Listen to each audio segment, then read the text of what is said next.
Hello, guys.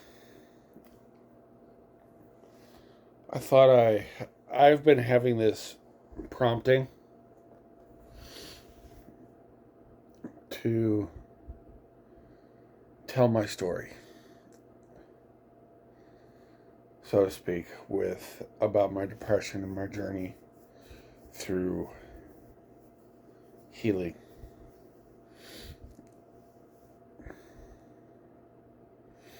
My story starts back in 2014, 2015, somewhere in there, when me and my family moved from Wyoming to Beatrice, Nebraska, under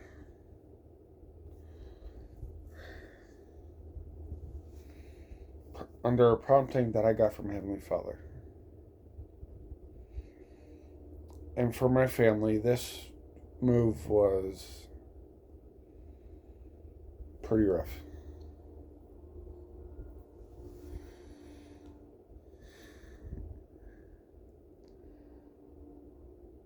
But to back up a little bit, I've had depression, a very crippling depression, all my life. To where I'll have some pretty good, amazing days to where I feel like I can start setting goals and set goals, and then shortly thereafter, I get my legs knocked out from under me and I fall.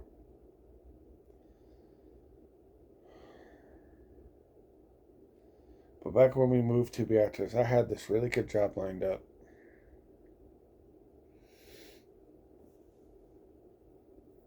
To where I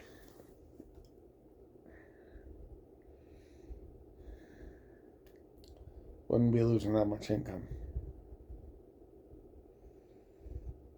But as soon as I got there, like the morning after we arrived, I had my very first grand mal seizure. I've been having seizures my whole life because I have epilepsy. But that time was my very first grand mal seizure, and I woke up. I barely remember going out to the van for something. And then next thing you know, I'm waking up in a hospital, scared out of my mind. So I had to not take that job.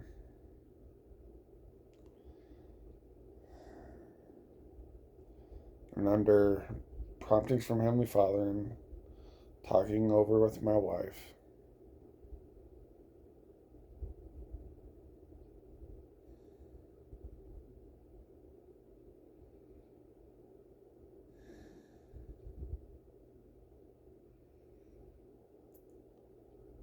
I went back to school. This was back when I was about 40. 39, just turning 40, somewhere in there. No, it was earlier than that. Sorry. It was many years ago.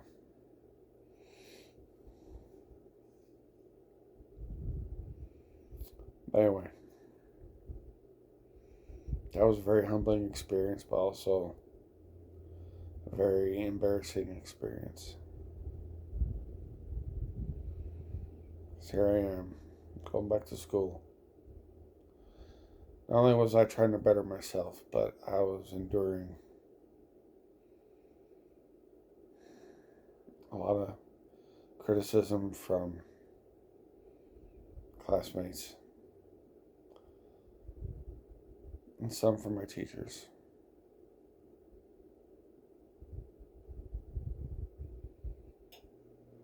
And all this time,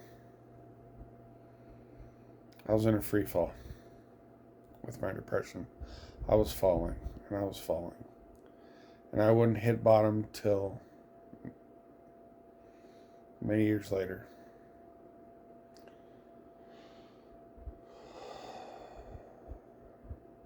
So fast forward about 5 years. We had already moved to Woodbine. I, was, I just turned 41, 42, somewhere in there. 41. And had my worst grand mal seizure. My worst seizure ever. I had me in the hospital for a few days. I still don't remember exactly anything from that day.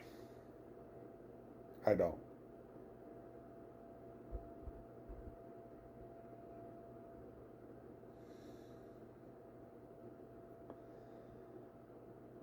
All I remember is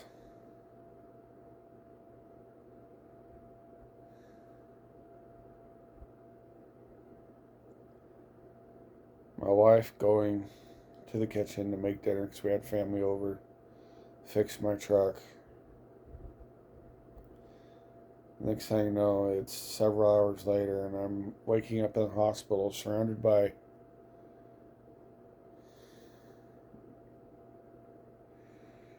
medical professionals freaking out that I'm coming to. And they transferred me to another hospital in Omaha, Nebraska.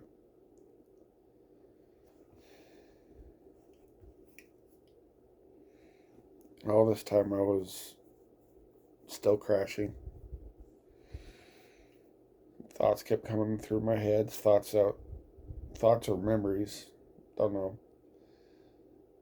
Just kept saying, "You're worthless." See, how can any good man, allow himself to be this way?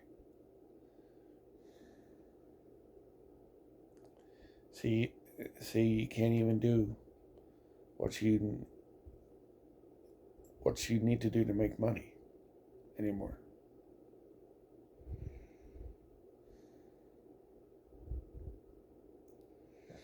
And in the state of Iowa, once a person has a seizure, they got to wait 6 months without having a seizure to drive again.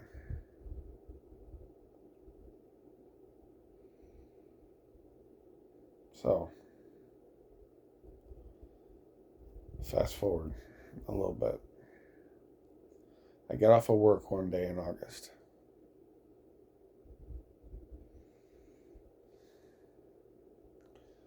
My ride wasn't there yet, so I called them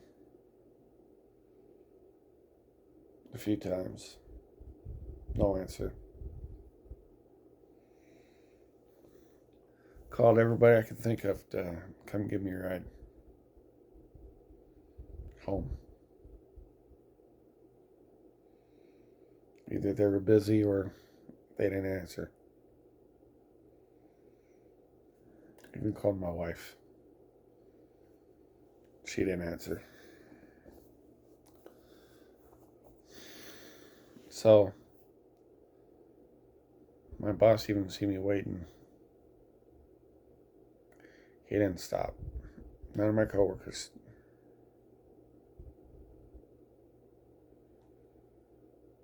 So I was almost hitting bottom right then and there.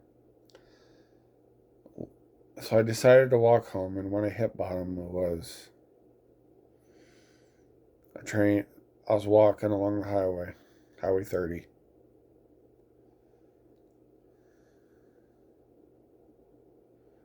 I seen a train, and this thought, I seen a train come and pass by me, and I had this thought. Called Satan. Said, if you jump in front of that train, nobody'd miss you. See, nobody even bothered to answer when you called. Nobody loves you. Everybody would be better off without you. And that's when I said, "You're right. I I'm done. I quit. So I started to walk up. Because there was another train coming. I started to walk up the embankment, throw myself in front of this train to end it.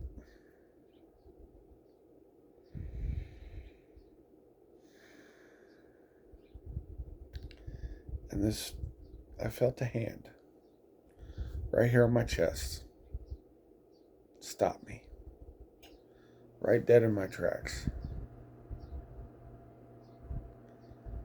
And this voice came through my mind, saying, I am not done with you yet. Your time is not now. Go back down. Continue your path. And healing will come your way.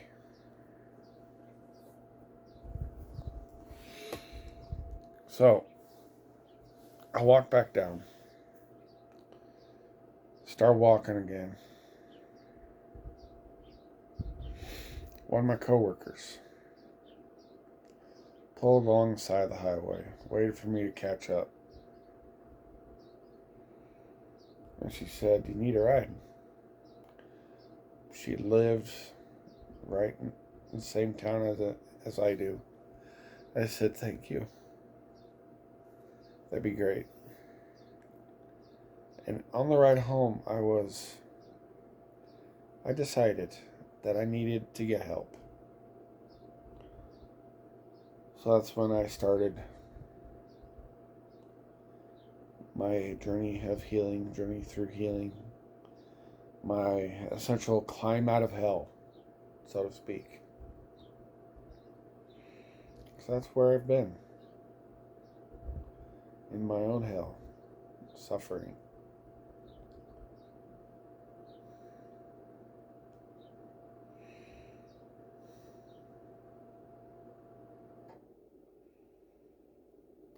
That's when I learned that I had placed my why in something that would fail, in something that had failed.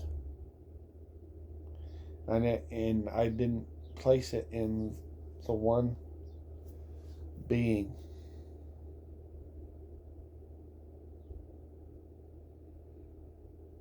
that has never failed me, that has never lied to me, that has never hurt me, and that is God. And I didn't start to make progress till I gave absolutely everything to God and let Him come in and do His work that He needed to do, and is still doing with me.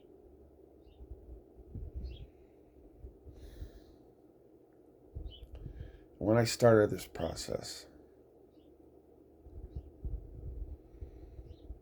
I was told very specifically that I would be walking through this process alone.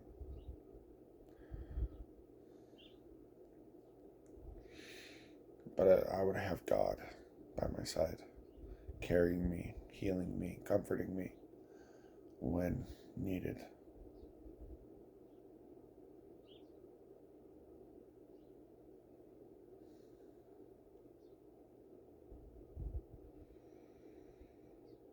So over the next, up until today, this was probably about a year and a half, 2 years ago,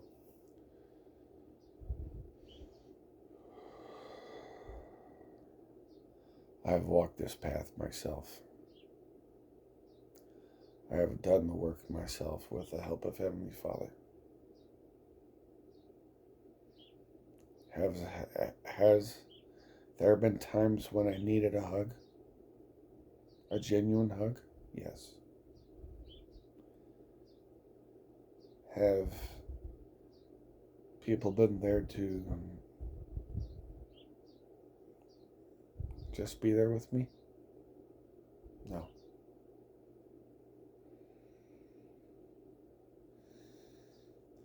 Have people checked on me to see how I was doing?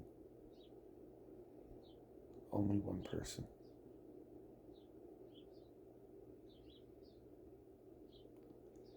And that person I know is watching this.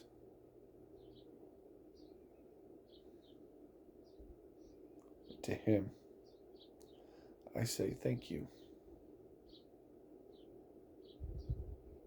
You have no idea, just by you checking on me, what that's done. You have no idea. I am eternally grateful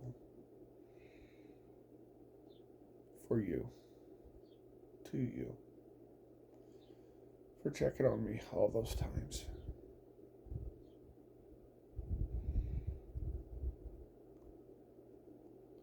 Because this last 2 years has been rough, has been hard. There's been times I wanted to do it. End it all. Take the easy way out and quit. But it's funny. When there were days, and there was, when I wanted to do it, I was planning on doing it. You sent me a message, either by phone or by messenger. So do you. May God bring you the greatest blessings of all, my brother.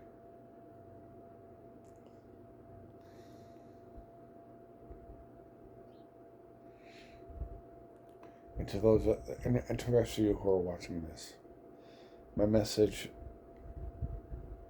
is quite simple.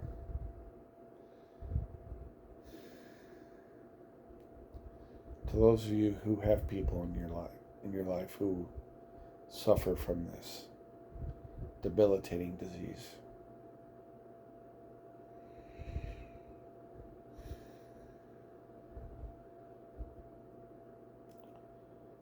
be there for them. Just be there. Be there when they need a hug. Be there when they need somebody to talk to. Don't be there for your own agenda. Because people who are going through this can spot that rather quickly. And it causes us to not really want to reach out.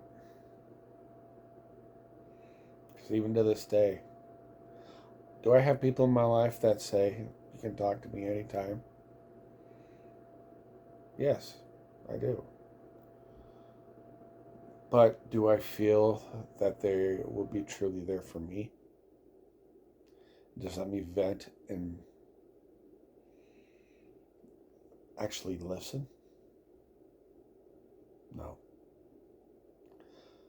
Most of those people, I feel that they will use it against me. That they will twist it. Say that I'm wrong for some reason. That by me venting is affecting them, and then I'm the abusive one for that. So if you are that type of person who has somebody in your life, just genuinely be there.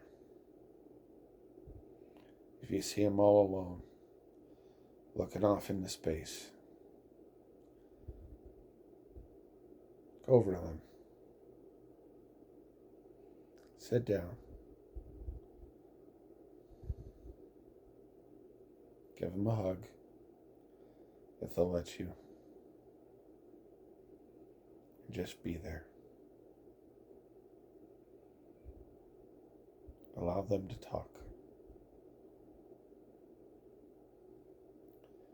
Because by doing so, you may just save their life.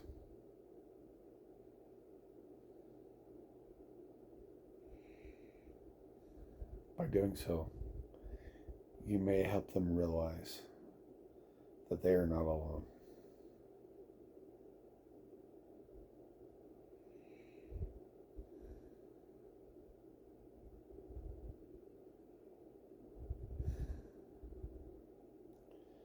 depression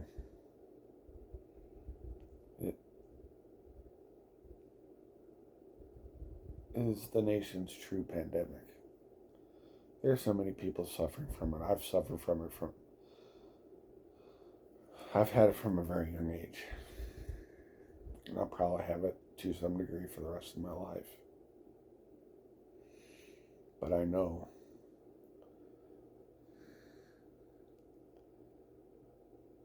that with Heavenly Father's help, I can make it. And there's something that I've learned, an affirmation that I start saying, that when I started saying it, strength came over me, so to speak.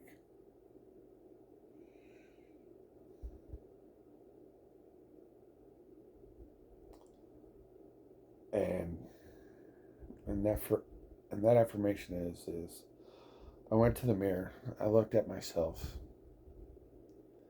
and I said, I will not quit today.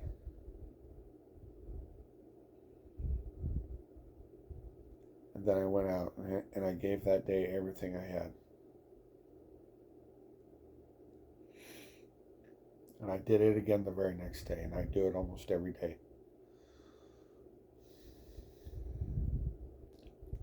Because the temptation to quit life, quit marriage, quit just about anything, somebody with depression is very strong. It takes all that they have to ignore it. And by saying that phrase, I will not quit today, and they give everything you have,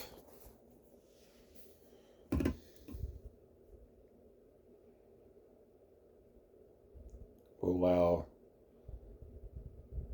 much peace and allow you to have strength to do what needs to be done. And above all, to those of you who are going through depression, whether with people or silently, I want to leave you with this. There is one being that knows what you're going through, that is very aware of your situation. There is one being who is aching to be there to help lift you up, to help heal you, to help take away your burdens. There's one being that knows and loves you unconditionally. And that being is Heavenly Father. And by totally giving everything to Him and allowing Him to heal and guide you to where He wants you,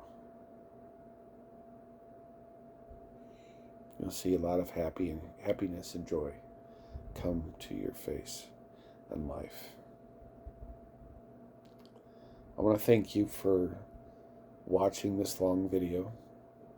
I hope this raises some awareness about depression and gives you light and knowledge on how to make somebody else on how to bless somebody else's life who is going through this. Go and give me a like, follow me, subscribe, and we'll talk to you soon.